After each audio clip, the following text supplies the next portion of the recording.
Teryl, we've had situations where we've had somebody resign, and a couple of days after they've resigned, they've come back and said they'd like to withdraw their resignation. They've thought about it again, perhaps the other job didn't pan out, or they've decided actually they would prefer to stay with Accsys. How should we handle that as a company, and are there legal implications too? Well, I think first of all, I've always said and I've told people that resignation is not a negotiation. When you decide to resign, you need to be sure that that's what you want. If you are in a situation where maybe you want a higher salary or you're not happy with your position, have that conversation before you resign rather than after.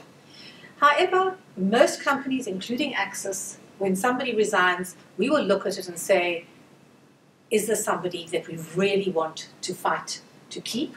Or do we see that this is really a new growth opportunity for this person and it wouldn't make sense for them to stay? So those kind of conversations will happen as well.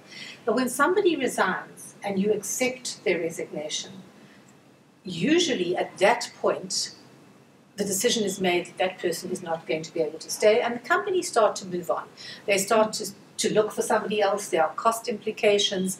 There are issues around the rest of the staff, and also sometimes it is somebody who the company is reasonably satisfied that they have resigned. If you're in that situation, your legal position is now what we're talking about, because now nobody was going to fire you. You were doing enough to keep your job, but you resigned and now you've changed your mind. This is when it becomes challenging. Because from the company's perspective, a resignation is as much a contract as any other when it's in writing.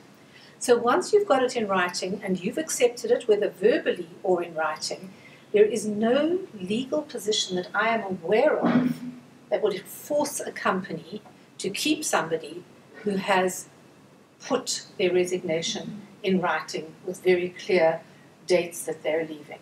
And that is why I always tell people, don't resign unless you're absolutely sure. Don't resign unless you've got a contract.